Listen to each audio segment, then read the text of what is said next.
आज का शीर्षक है आपकी प्रार्थना आपके काम को नियंत्रित करती है। एक अगुवे के रूप में आपकी उपयोगिता आपकी प्रार्थना पर निर्भर है। जब आप आपके लोगों के पास जाते हैं और कोई चीज अधिक आशीष व प्रभावकारिता नहीं लाता, समुदाय के सम्मुख कोई और चीज आपके ऊपर परमेश्वर की अधिक मुहर नहीं लगाती। कोई और चीज आपके लोगों का हृदय जीतने या आपको अधिक बड़ा कद और सम्मानीय अगुवा पद देने में अधिक नहीं करता जितना कि आपका प्रार्थना जीवन। कोई और चीज आपको परमेश्वर के हृदय से लगातार संदेशों के साथ आत्मिक रूप से ताजा नहीं रखती। आपके अगुवाई पर परमेश्वर का अभिषेक लाने में और कोई चीज अधिक नहीं करती। यह इमियम बाउंस प्रार्थना का प्रेरित का आग्रह था कि प्रार्थनाहीन अगुवे परमेश्वर के उद्देश्य को बाधित करते हैं।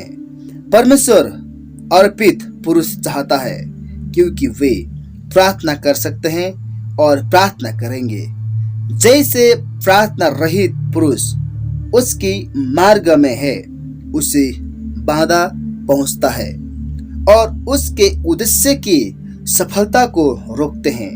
अतः इसी तरह असमर्पित पुरुष उसके लिए अनुपयोगी है और उसके अनुग्रहकारी योजनाओं को पूरा करने और छुटकारे में उसके आदर्श उद्देश्य को निष्पादित करने में उसे बाधा पहुंचता है।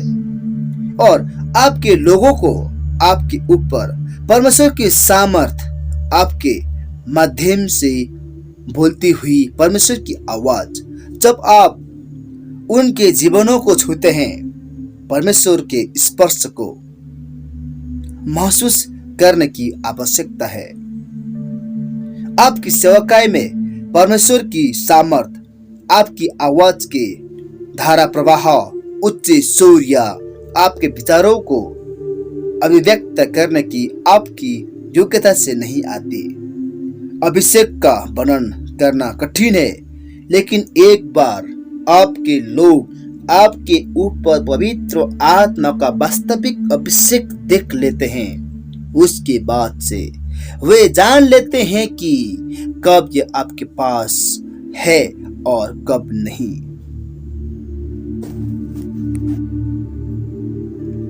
प्रार्थना आपको आपके काम के हर एक पहलू के लिए तैयार करती है।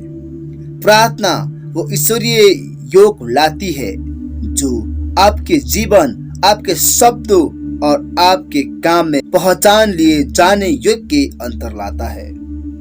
प्रार्थना आपको परमेश्वर का वो जन बनाती है जिसे प्रेम और सम्मान दिया जाता है।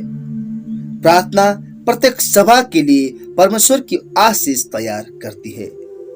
जब कई लोग उसी चीज के लिए तृप्तता से प्रार्थना करते हैं, एक विशाल प्रार्थना सामर्थ निर्मित होती है जो उत्कृष्ट आशीष ले आएगी। यह चर्च की सभाओं के लिए महत्वपूर्ण है। चाहे अप्रशिक्षित व्यक्ति या सेवक, आप प्रत्येक सभा को एक अधिकतम आशीष बनाने में सहायता कर सकते हैं। नंबर 1, भवन को परमेश्वर की उपस्थिति से भरने के लिए एकत्रित प्रार्थना की आवश्यकता है। ऐसे समय होते हैं जब परमेश्वर की उपस्थिति इतने निकट और ऐसे प्रकटीकरण में लाई जाती है कि जब लोग प्रवेश करते हैं वे एक विशेष निस्तब्धता, एक विशेष आदर या परमेश्वर की पवित्र निकटता का बोध करते हैं। ये यदा कदा ही होता है।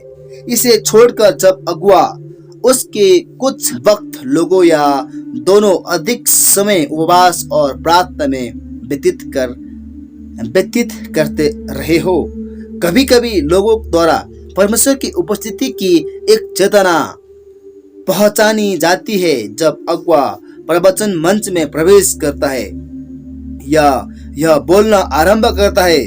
पवित्र आत्मा की यह विशेष मुहर केवल तब आ सकती है जब अगुआ वास्तविक रूप से परमेश्वर की उपस्थिति में रह रहा हो।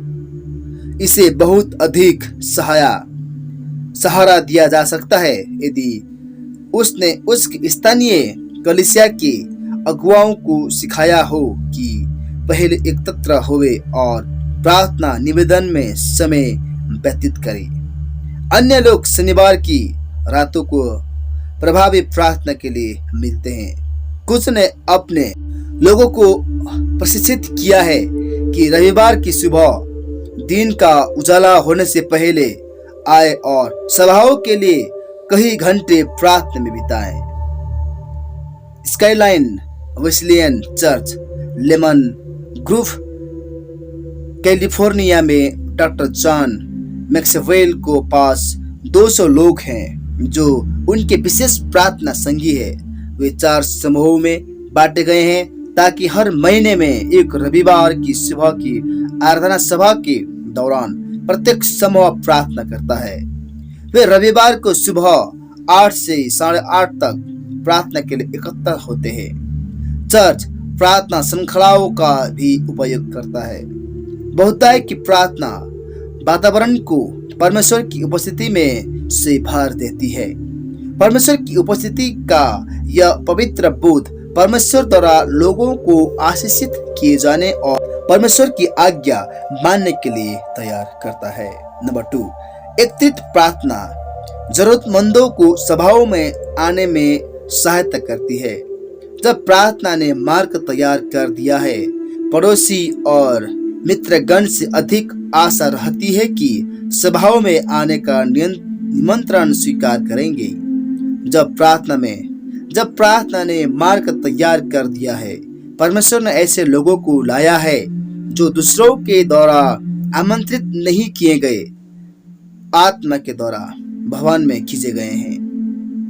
वेल्स और स्कॉटलैंड में जागृति के विशेष समयों में समय समय पर परमेश्वर लोगों को चर्च में लाया है। एक ऐसे समय पर जब कोई सभा की घोषणा नहीं की गई थी, लेकिन सब दिशाओं में लोग उसी समय पर इकट्ठे होना आरंभ हो गए। हिब्राइटस में 1949 में जागृति के दौरान जब परमेश्वर इतने सामर्थ्य के साथ रेवरेंड डंकन कैम्पबेल को उपयोग कर रहा था, एक स्थान पर प्रारंभिक रूप से सभाओं को कोई प्रत्युत्तर नहीं मिला। एक एल्डर के घर में प्रार्थना के एक समय के बाद लगभग मध्य रात्रि में एक जवान ने विश्वास की एक प्रार्थना भेंट की जो आत्मा की सामर्थ्य को मुक्त करती हुई प्रतीत हुई। जब वे बाहर निकले, उन्होंने पाया कि लोग अपने घरों को छोड़ते हुए सभी दिशाओं में से गांव के एक केंद्र स्थान में आ रहे हैं। वहां उन लोगों ने प्रतीक्षा की जब रेवरेंड कैम्पबेल बोले। आत्मा का एक सामर्थ्यपूर्ण काम आरंभ हुआ जिसने उस गांव को रूपांतरित कर दिया और मदिरालय को बंद कर दिया। एकत्रित प्रार्थना लोगों को विशेष सभाओं में उपस्थित होने को बाध्य करती है। 1850 के दशक में संयुक्त राज्य में यूनाइटेड प्रेयर मीटिंग्स की जागृति के दौरान प्रतिदिन दोपहर की प्रार्थना सभाएं सैकड़ों शहरों में आयोजित हुई।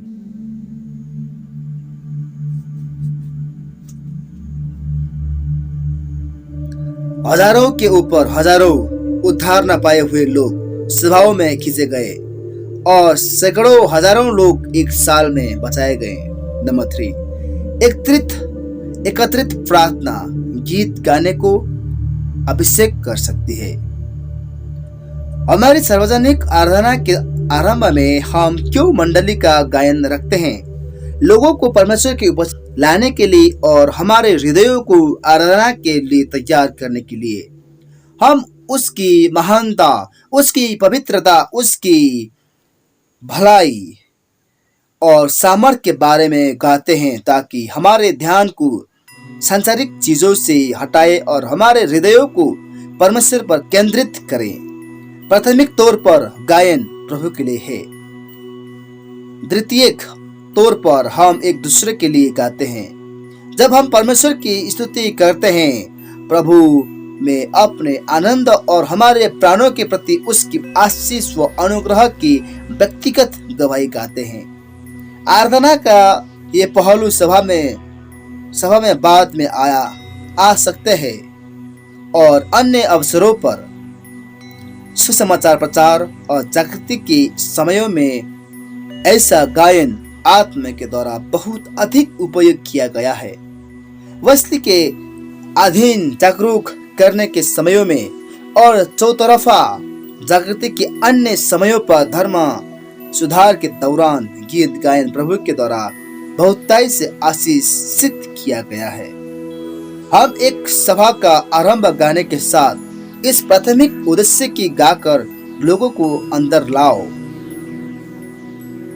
उदासीनता से लोगों को जगाने या एक गर्म मित्रवर्त वातावरण निर्मित करने के लिए नहीं करते।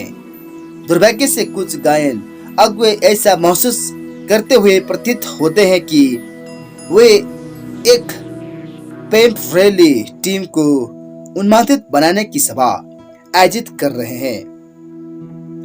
बनिस्बत की आराधनाओं को परमेश्वर की उपस्थिति में लाने में अगुवाई करने में, यहाँ तक कि वे लोग का ध्यान खींचने के लिए बीच में परिहास की बातें बोलते हैं। ऐसे अगुवे परमेश्वर की पवित्र उपस्थिति की अनुभूत करने वाला ज्ञान और सभा में उसकी विस्मयकारी सामर्थ नहीं लाते। बहुत जब प्रार्थना ने प्रभु का मार्ग तैयार कर दिया है। मंडली के गायन ने इसी जानकारी में लाया है कि परमेश्वर उसकी निकटता और पवित्रता में आ गया है। ये ऐसा है मानो जब हम परमेश्वर के निकट आते हैं, वो हमारे निकट आता है। मौखिक गीत प्रभु के द्वारा उपयोग भी किए जा सकते हैं कि उसकी निकटता और उपस्थिति की एक चेतना लाए। सामान्यता ये केवल तभी किया जा सकता है जब गायकगण भक्त आत्मा स्पर्शित और प्रार्थना से तैयार किए गए हो। सभा के पूर्ण चर्च सदस्यों द्वारा प्राप्त प्रार्थना तैयारी में जोड़ती हुई सभा के ठीक पहले गायन को गायकों द्वारा एक 15 या 30 मिनट प्रार्थना का समय गीत गाने के ऊपर परमेश्वर की आशीष का मार्ग अद्भुत रूप से तैयार करता है। नंबर 4, प्रार्थना पवित्र शास्त्र के सार्वजनिक गठन को हृदयों से बातें करने वाला बना सकती है। आत्मा के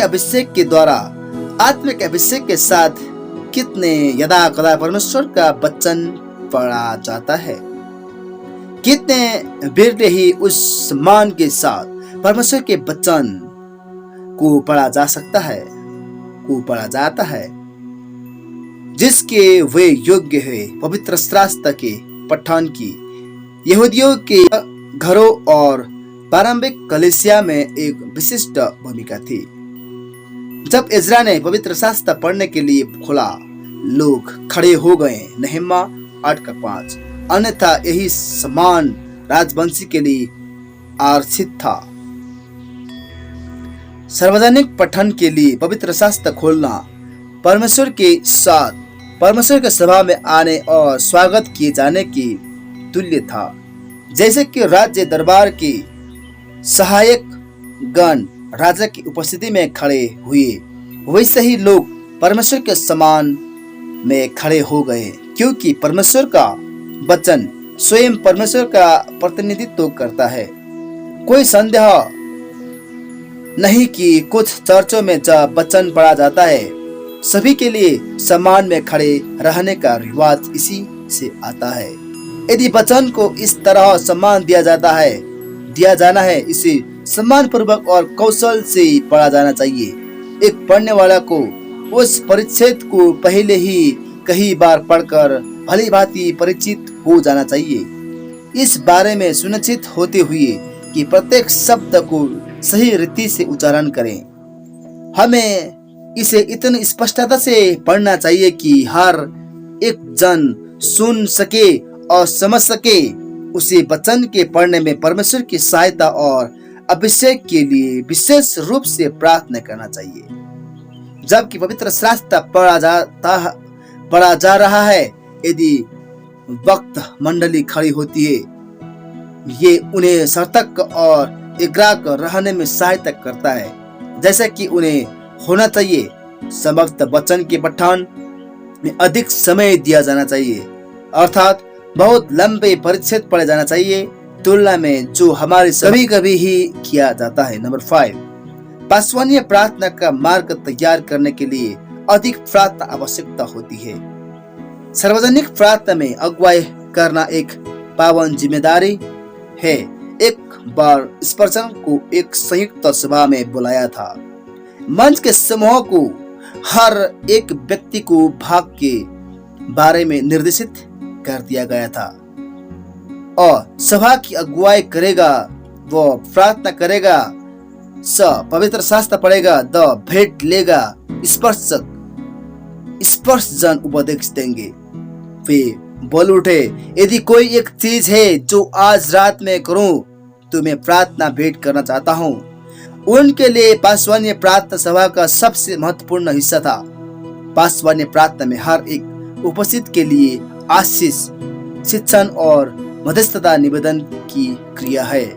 हर एक को ये बोध होना चाहिए कि आप वास्तव में परमेश्वर के संपर्क में हैं। हर एक को उस प्रार्थना के द्वारा जिस पर वो आसीम करता है, परमेश्वर का आदर करने, परमेश्वर से प्रेम करने और परमेश्वर की आज्ञा पालन करने में सहायता होनी चाहिए। 1 कुरिन्थी 14:16 में सभी को शांत हो जाना चाहिए जब आप उनकी ओर से परमेश्वर से बातें करते हैं। आपकी सार्वजनिक प्रार्थना पर्याप्त उच्च स्वर में होना चाहिए कि सब सुन सके, लेकिन चिल्लाकर नहीं होना चाहिए मानो परमेश्वर बहिरा था। मूर्ति पूजकों से भगवान सुन नहीं सकते, इसीलिए वे उनके सामने चिल्लाते हैं। हम एक ऐसे परमेश्वर से प्रार्थना करते हैं जो यहाँ तक कि मौन प्रार्थना को भी सुनता है। हृदय की गहरी पुकार और प्राण की व्याकुलता के कुछ समय होते हैं जब हम यीशु के समान ऊंची आवाज और आंसू के साथ प्रार्थना कर सकते हैं। इब्रानी 5:7। यद्यपि वो हमारी व्यक्तिगत प्रार्थना समय के लिए अधिक सामान्य है बनिस्बत की प्रार्थना में कलीसिया की अगुवाई करने में। आपके पासवानी प्रार्थना आपके लोगों को आपके संदेश के लिए तैयार करने में अधिक कर सकती है निस्बत की सभा का शायद और कोई पहलू। आपके पासवानी प्रार्थना परमेश्वर की निकटता और हृदय स्पंदन की जागरूकता लाने में सहायता कर सकती है। आपको अपने हृदय को